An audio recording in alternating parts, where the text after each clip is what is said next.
Premium जसं तुम्हाला सांगितलं 100 रुपयाला प्रीमियम बाय केला, मी 130 रुपीजला सेल केला, 30 रुपये बुक केले. आफ्टर दॅट तोच प्रीमियम 250ला पोहोचलाय. आता मला जे वाईट वाटतं की 250ला प्रीमियम पोहोचलाय, मी अजून प्रॉफिट्स घेऊ शकलो असतो.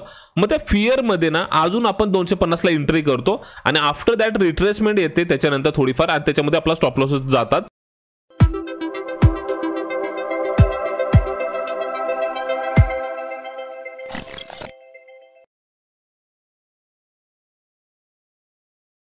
हे हाय एव्हरीवन, कशा आहात सगळे? आय होप सगळे मजेत असाल.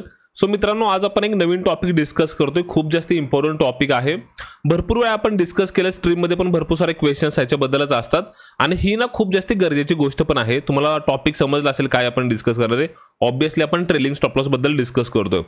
सो ट्रेलिंग स्टॉप लॉस ही नेसेसिटी आहे. ही एवढी जास्त गरजेची गोष्ट का आहे ह्याच्याबद्दल पण डिस्कस करणार आणि त्याच्यासोबतच ट्रेलिंग स्टॉप लॉस कशा प्रकारे केला जाऊ शकतो आणि कशा प्रकारे केला पाहिजे हे पण आपण डिस्कस करूया. Okay, so trailing stop loss एवढं इम्पॉर्टंट का आहे ना हे जाणून नक्की घेऊयाच. त्याच्यासोबतच ट्रेलिंग स्टॉप लॉस म्हणजे काय हे पहिलं जाणून घेऊया. ओके, भरपूर लोकांना हेच माहिती नसेल की ट्रेलिंग स्टॉप लॉस म्हणजे काय असतं. सर, ट्रेलिंग स्टॉप लॉस म्हणजे अशी टेक्निक की आपण प्रॉफिट्सला वाढवण्यासाठी स्टॉप लॉसला मॉडिफाय करत राहतो.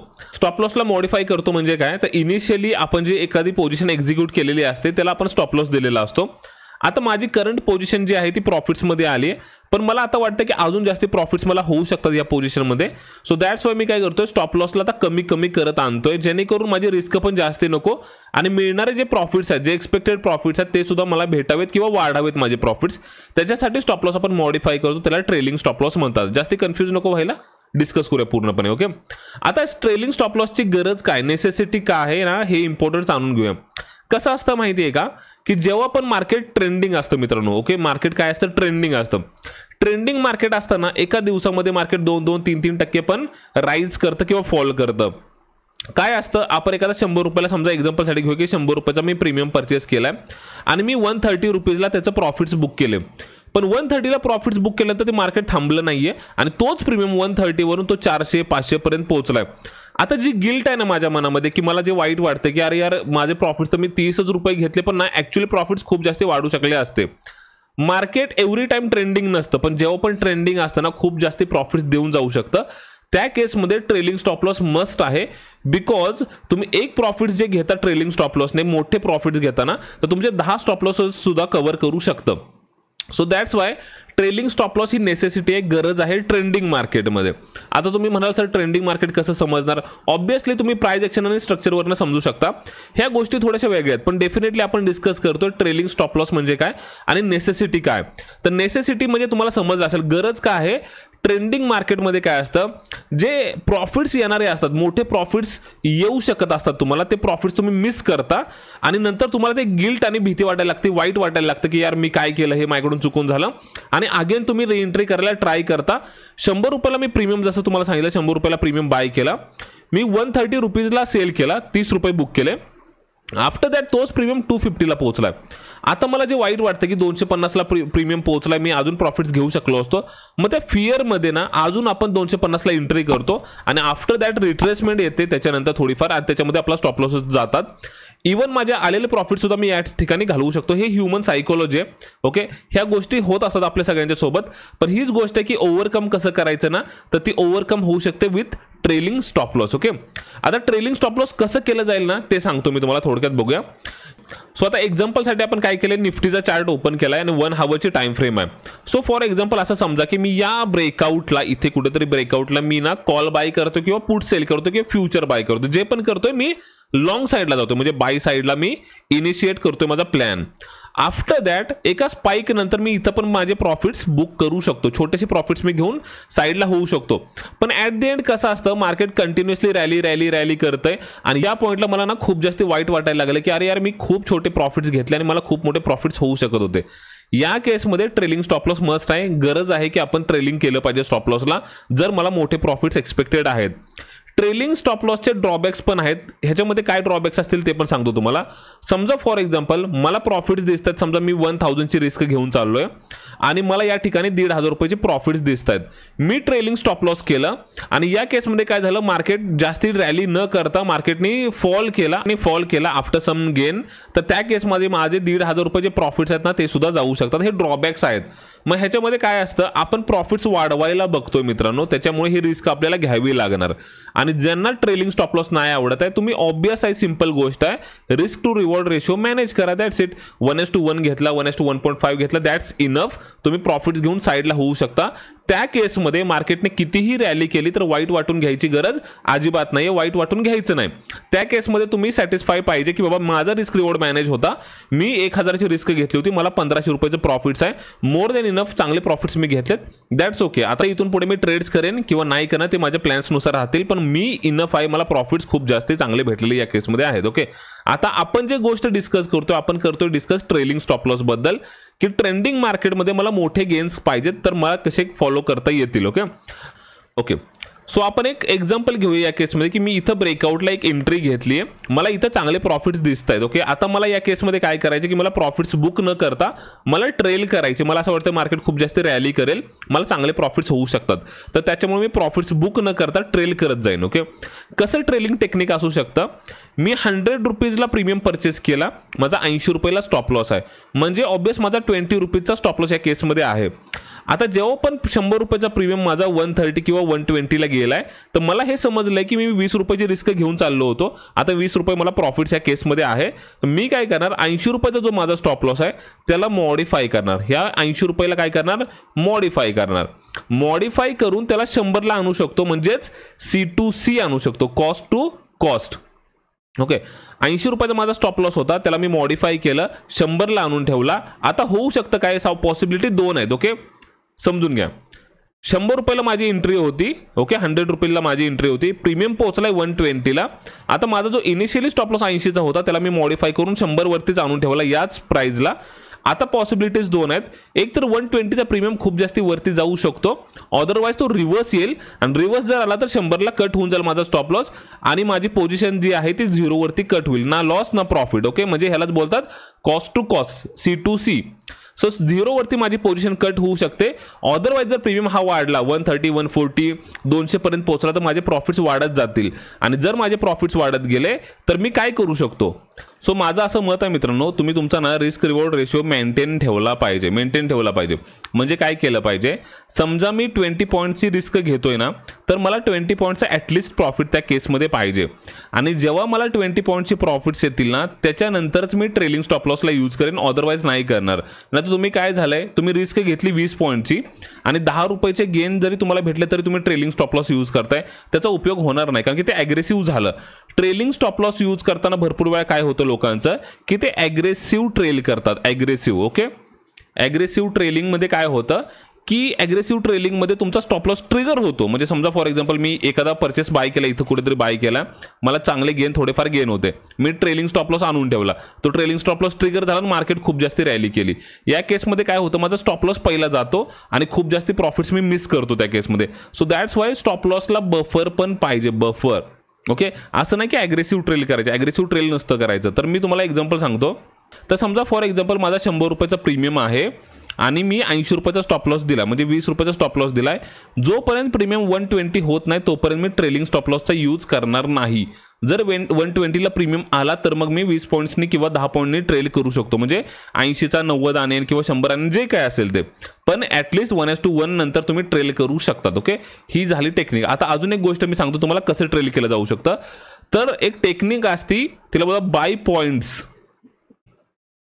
बाय पॉइंट्स तुम्ही ट्रेल करू शकता, अदरवाइज तुम्ही बाय स्विंग्स पण करू शकता. आता बाय पॉइंट्स कसं केलं जाईल हे तुम्हाला मी सांगतो. तो एक्झाम्पलसाठी तोच प्रीमियम घेऊया जो आपण मगाशी डिस्कस केला. 100 रुपीजचा प्रीमियम आहे माझा आणि माझा 80 रुपयाचा स्टॉप लॉस आहे, राईट, म्हणजे 20 पॉईंटचा स्टॉप लॉस आहे. आता प्रीमियमची जर्नी बघूया. ओके, कशी आहे, आता माझा 120ला प्रीमियम पोहोचलाय, तर मी काय करतो, जो 80चा स्टॉप लॉस आहे तो माझा 100ला आणला, म्हणजे मी C2C आणला या केसमध्ये समजा. आता इथून पुढे काय झालंय, माझा 20 पॉईंटची रिस्क होती, 20 पॉईंटचे गेन आहेत, माझी पोझिशन C2C आली आहे. आता रिव्हर्स होईल किंवा वाढेल प्रीमियम. आता इथून प्रीमियम डिरेक्टली काय असं 10-20 रुपयांनी नाही वाढणार, असं समजा 10-10 पॉईंट्सने वाढतोय. या केसमध्ये माझा प्रीमियम पोहोचला 130 वरती, तर मी असा एक रूल सेट करतोय आता, की 10 पॉईंटच्या गेनवरती मी 5 पॉईंट्स ट्रेल करणार, 10 पॉईंटच्या गेन्सवरती 5 पॉईंट्स ट्रेल करणार, 10 पॉईंटच्या गेन्सवरती 10 पॉईंट पण ट्रेल करू शकतो, बट ते थोडंसं ॲग्रेसिव्ह होऊन जाईल. सो दॅट्स वाय लक्षात ठेवा, 10 पॉईंट्सच्या गेनवरती मी 5 पॉईंट्स ट्रेल करतोय, म्हणजे एवढं ॲग्रेसिव्ह पण होणार नाही आणि बफर पण राहील त्याच्यामध्ये. ओके, सो दॅट्स वाय काय झालंय, जेव्हा मी स्टॉप लॉस माझा 80चा 100ला आणलाय, 120ला प्रीमियम चालला होता, आता 130ला पोहोचला, म्हणजे माझा स्टॉप लॉस कितीला येणार सांगा बरं. तो माझा स्टॉप लॉस जो 100चा आहे तो आता 105ला येणार, राईट. आता 135 वरून प्रीमियम 140ला पोहोचला, म्हणजे अजून मी 5 पॉईंट्स त्याच्यामध्ये ट्रेल करणार. माझा 105चा स्टॉप लॉस होता तो आता 110ला आलाय. असं करून जो बफर राहतोय, आता माझा जो इनिशियली जी पोझिशन आहे CMP जो चाललाय प्रीमियमचा 140 आणि माझा स्टॉप लॉस 110, सो ह्याच्यामध्ये बफर बघा जास्ती येतात, 30 पॉईंटचा बफर आलाय. आता 140 वरून जर 150 वरती आला तर मी फक्त 5 पॉईंट्सनी ट्रेल करतोय. सो माझा बफर आला इकडे 115ला स्टॉप लॉस आला आणि माझा बफर आला 35 पॉईंट्स. म्हणजे इकडे काय होतं माहिती आहे का, माझा बफर पण वाढत चाललाय, म्हणजे त्याच्याकडे स्पेस आहे, मार्केटकडे ट्रॅव्हल करायला स्पेस आहे, ॲग्रेसिव्ह ट्रेलिंग नाही होणार आणि मला स्टॉप लॉसला एक बफर मिळेल. आणि जर मार्केट रॅली करायचं तर आफ्टर पॉज, मार्केट काय असतं रॅली करताना, मार्केट कंटिन्युअसली मुवमेंट नाही करत, मार्केट मूव्ह करतं, थोडंसं पॉज घेतं, रिट्रेस करतं, देन एकदम राईज करतं किंवा नंतर मुवमेंट कंटिन्यू करतं. तर त्या केसमध्ये तुम्हाला बफर पाहिजे, म्हणून हा बफर इम्पॉर्टंट आहे. माझा इनिशियली जे टार्गेट होतं ते 120 आहे, पण आता माझा 115ला तर स्टॉप लॉस ऑलरेडी आलाय माझा.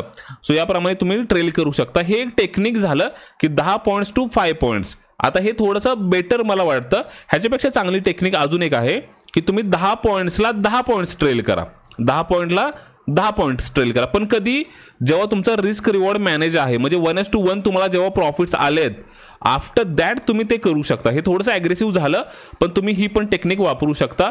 ऑब्विसली ही पण टेक्निक काम करणार. ओके, आता ह्याचं पण एक एक्झाम्पल बघूया. पहिला माझा प्रीमियम आहे, माझा 80चा स्टॉप लॉस आहे, टार्गेट जे आहे ते 120 होतं इनिशियली, जे की आलंय मला, अचीव झालं. ओके, सो मी काय केलं, स्टॉप लॉसला पहिलं तर C2C आणून ठेवलं. ओके, C2C आणलं. आफ्टर दॅट सो 120चा प्रीमियम आता 130 झालाय. जो माझा स्टॉप लॉस आहे 100चा, तो मी आता किती पॉईंट्सने ट्रेल करणार, 10/10चा माझा स्टॉप लॉस ट्रेलिंग आहे. 10/10 म्हणजे 10 पॉईंट्सच्या गेनवरती 10 पॉईंट्स ट्रेल करणार. सो 100चा जो स्टॉप लॉस आहे तो माझा 110 वरती येणार. जो बफर आहे तुमचा त्या स्पेसमध्ये जो आहे ना, तो कायम 20 पॉईंट्सच राहणार. 130 110, आता 130 वरून समजा 140ला गेला, 140ला गेल्यानंतर माझा स्टॉप लॉस येणार 120ला. तर जो बफर आहे ना त्यातला जो मेंटेन राहणार 20 पॉईंट्सचाच. आता समजा फॉर एक्झाम्पल 140 वरून 145ला पोहोचला तर मी ट्रेल नाही करणार आहे, 10 पॉईंट्सच्या गेनवरती मी 10 पॉईंट्स ट्रेल करणार, अदरवाईज नाही. 5 पॉईंट्स किंवा एक पॉईंटला मी ट्रेल नाही करत आहे. 140 टू 145 झाला, स्टॉप लॉस तोच आहे. 140 टू 150 झाला, 120चा स्टॉप लॉस 130 वरती आला. आय होप तुम्हाला समजलं असेल. मी जेवढं एक्सप्लेन करू शकतो तेवढं एक्सप्लेन केलं व्यवस्थित. ओके, सो याप्रमाणे मी काय करतोय, 10 पॉईंट्सला 10 पॉईंट्सनी ट्रेल करतोय. ओके, ही एक टेक्निक आहे. आणि आधी आपण काय बघितली, 10 पॉईंट्सला पण 5 पॉईंट्सनी ट्रेल करतोय. टेक्निकपेक्षा ह्या टेक्निकमध्ये स्टॉप लॉस तुमचा जाऊ शकतो, पण प्रॉफिट जे आहे ते सिक्युअर राहणार. आता ह्याच्यामध्ये एक प्रॉब्लेम आहे, मी तुम्हाला एक गोष्ट क्लिअर करतो आधीच. ओके, प्रॉब्लेम काय आहे ते पण बघूया. ऑप्शन बाईंगमध्ये काय असतं मित्रांनो, ऑप्शन बाईंगमध्ये ना प्रीमियम ना मेल्ट करतो, डीके करतो, डीके थीटामुळे ना प्रीमियम मेल्ट करत राहतो. तर त्या केसमध्ये तुमचा स्टॉप लॉसेस लवकर जाऊ शकतात. तर तुम्हाला जर बेटर प्रॉफिट्स पाहिजे असतील तर तुम्हाला ते ऑप्शन सेलिंगमध्ये प्रॉफिट्स भेटू शकतात, कारण की तुमच्यासोबत डीके सुद्धा असतो. मला ऑप्शन सेलिंग करायचे नाहीये सर, तर मग बेस्ट ऑप्शन अजून एक सांगतो तुम्हाला काय करू शकता, तुम्ही फ्युचर बाय करू शकता. Otherwise cash market one of the best market मी मानतो. इक्विटीमध्ये जेव्हा तुम्ही ट्रेडिंग करता आणि तुम्ही ट्रेलिंग करता, तुम्हाला कुठलाच डीके होणार नाही, काहीच नाही होणार आहे. ओके, एक्झाम्पलसाठी आपण रिलायन्सचा शेअर घेऊया. 3000चा शेअर आहे, मी 50-50नी ट्रेल करत चाललोय किंवा 10 पॉईंट्सनी ट्रेल करत चाललोय. दॅट्स ओके, ना डीके ना काय आहे, चांगले प्रॉफिट तुमचे सिक्युअर होऊ शकतात कॅशमध्ये, फ्युचरमध्ये, ऑप्शन सेलिंगमध्ये. ऑप्शन बाईंगमध्ये थोडं टफ आहे, पण जेव्हा खूप जास्त रॅली करताना मार्केट प्रीमियम पण शूट करत असतात खूप जास्ती, त्या केसमध्ये प्रॉफिट्स पण वाढतात, पण थोडीशी रिस्क आहे. तर ड्रॉबॅक्स पण बघितले आपण ट्रेलिंगचे आणि कसं केलं पाहिजे ते पण बघितलं आणि प्रॉफिट्स कसे वाढवू शकतो आपण. ओके, आता मी सांगतो तुम्हाला की ह्याचं इतकं इम्पॉर्टन्स काय मार्केटमध्ये काय असतं की समजा मी 20 पॉईंटची रिस्क घेतोय आणि मी एव्हरी टाइम 20 पॉईंट्सच बुक करतो. 1:1 माझा रिस्क रिवॉर्ड आहे. मी 20 पॉईंटची रिस्क घेतो, 20 पॉईंट्स बुक करतो. एक दिवशी असं झालं की मार्केटमध्ये खूप जास्त रॅली आली, मार्केटमध्ये रॅली आली 500-600 पॉईंटची. तर माझ्या रिस्क होती 20 पॉईंटची, पण मी त्या दिवशी 200 पॉईंटचे गेन घेतले, जे की पॉसिबल पण आहे विथ ट्रेलिंग. आता गोष्ट काय झाली इम्पॉर्टंट मित्रांनो, जेव्हा तो कॉन्फिडन्स तुमचा बिल्ड होईल, जेव्हा तुम्ही 200 पॉईंट्स घेताल, तुमचा जो कॉन्फिडन्स बिल्ड होईल ना तो खूप जास्त वेगळा असणार आहे. बिकॉज तुम्ही रिस्क एव्हरी टाइम 20 पॉईंट्सचीच घेता. आता पुढच्या दिवसापासून नेक्स्ट डे पासून जर तुमचे 10 जरी स्टॉप लॉसेस गेले बॅक टू बॅक, तरी सुद्धा तुम्ही C2C येणार, बिकॉज तुम्ही 200 पॉईंट्स एकाच ट्रेडमध्ये घेतले होते. सो ही पॉवर आहे ना ट्रेलिंग स्टॉप लॉसमुळे येते मित्रांनो. ह्याच्यामध्ये प्रॉफिट्स खूप जास्ती वाढू शकतात. आता आपण खूप जास्ती लॉंग व्हिडिओ झाला ॲक्च्युली, कारण की डेप्थमध्ये गेलो. आता आपण ह्याच्यामध्ये काय करूया की दुसरी टेक्निक पण बघूया की बाय स्विंग्स कसं करू शकतो. ओके, आता थोडं फास्ट करूया. ओके, आणि तुम्हाला काही क्वेश्चन असेल तर नक्कीच तुम्ही कमेंटमध्ये कळवा. आणि छोटे छोटे असले टॉपिक्स आपण आता घेत जाऊया. तुमचे काही क्वेश्चन्स असले तर पोस्ट करा. नेक्स्ट टॉपिक पण मला कळवा. आणि ह्याच्याबद्दल पण काही क्वेश्चन्स असतील तर तुम्ही स्ट्रीममध्ये विचारा, नाही तर कमेंटमध्ये विचारलं तरी चालतील. ओके, या ब्रेकआउटला परचेस केलं होतं, तर मी काय करणार, लास्ट स्विंगला फक्त स्टॉप लॉस आणून ठेवणार. सो या इथं जेव्हा मोमेंटम आली, देन माझा स्टॉप लॉस इथं आला, या स्विंगच्या खाली आला. देन नेक्स्ट मुवमेंट आली, तर आफ्टर दॅट मी ह्या स्विंगच्या खाली स्टॉप लॉस आणला. देन नेक्स्ट मुवमेंट आली, मी ह्या स्विंगच्या खाली स्टॉप लॉस आणला. देन ही मुवमेंटम आली, या कॅन्डलच्या खाली स्टॉप लॉस आणला. देन मुवमेंटम होत गेली, मी लास्ट स्विंगला स्टॉप लॉस आणला. म्हणजे प्रिव्हियस स्विंग जो आहे ना, तिथे मी स्टॉप लॉस आणून ठेवतो. प्रिव्हियस स्विंगला जर मी स्टॉप लॉस आणून ठेवतो तो ट्रिगर होत नाही. आता तुम्ही म्हणाल की सर मला हे स्विंग एवढं समजत नाहीये, जरा टफ जातंय माझ्यासाठी, मी थोडं फास्ट चाललोय, सॉरी. ह्यासाठी सिंपल मी तुम्हाला एक थिअरी सांगतो, जी की आपण लाईव्ह स्ट्रीममध्ये पण यूज करतो. मी 15चा EMA यूज करतो, तुम्ही 15, 16, 17, 18, 20चा पण करू शकता. मी ह्याला अनहाईड करतो. ओके, एकदा बघून घ्या. सो ह्याच्यामध्ये बघा तुम्हाला दिसते व्यवस्थित की विथ ट्रेलिंग स्टॉप लॉस मी ह्याला ना फुल रॅली कॅप्चर करू शकत होतो. मी माझ्या ब्रेकआउटला जर मी परचेस केलाय, तर आफ्टर दॅट एकदा सुद्धा मूव्हिंग ॲव्हरेजच्या खाली मार्केटने क्लोज नाही करत आहे. सो मार्केट मला होल्ड करायला लावतंय शेवटपर्यंत. सो याप्रमाणे पण तुम्ही ट्रेलिंग करू शकता. फक्त स्टॉप लॉस जो आहे ना, तो EMAच्या खाली खाली आणून ठेवायचा, थोडा थोडा बफर ठेवायचा. असं नाही की चिटकूनच लगेच, थोडा बफर द्यायचा आणि थोडासा स्टॉप लॉस खाली ठेवायचा. याप्रमाणे तुम्ही ट्रेलिंग स्टॉप लॉस यूज करू शकता. आणि तुम्हाला जसं सांगितलं, कॅश मार्केटमध्ये हे बेस्ट काम करू शकतं, फ्युचर मार्केटमध्ये पण बेस्ट काम करू शकतं. ऑप्शन बाईंगमध्ये थोडं टफ आहे, पण डेफिनेटली जर रॅली केली मार्केटने ना, तर त्या केसमध्ये मग प्रॉफिट्स पण तुम्हाला जे बनतात ऑप्शन बाईंगमध्ये, ते ऑप्शन सेलरला कधीच बनवू शकत नाही. हे एक सिंपल गोष्ट आहे. आय होप तुम्हाला सगळे डाऊट्स क्लिअर असतील ट्रेलिंग स्टॉप लॉस बद्दल. आता लाईव्ह एक्झिक्युशन पण बघूया आपण एखाद्या व्हिडिओमध्ये. ओके, लाईव्ह एक्झिक्यूट कसं केलं जाईल किंवा स्टॉप लॉस मॉडिफाय कसा करायचा असतो हे पण माहिती नाही काय लोकांना, तर ते पण आपण एक व्हिडिओ बनवूया. ओके, आय होप तुम्हाला सगळा व्हिडिओ व्यवस्थित समजला असेल, ट्रेलिंग स्टॉप लॉसचा कॉन्सेप्ट समजला असेल. जर काही डाऊट्स असतील तर नक्कीच कमेंट्समध्ये कळवा. आणि पुढचे टॉपिक जर काही क्वेश्चन्स असले तर तुम्ही कमेंट्समध्ये मला सांगा, आपण त्याच्यावरती व्हिडिओ बनवूया. ओके, चला आता नेक्स्ट व्हिडिओमध्ये भेटूया मित्रांनो. चला, बाय बाय, जय महाराष्ट्र.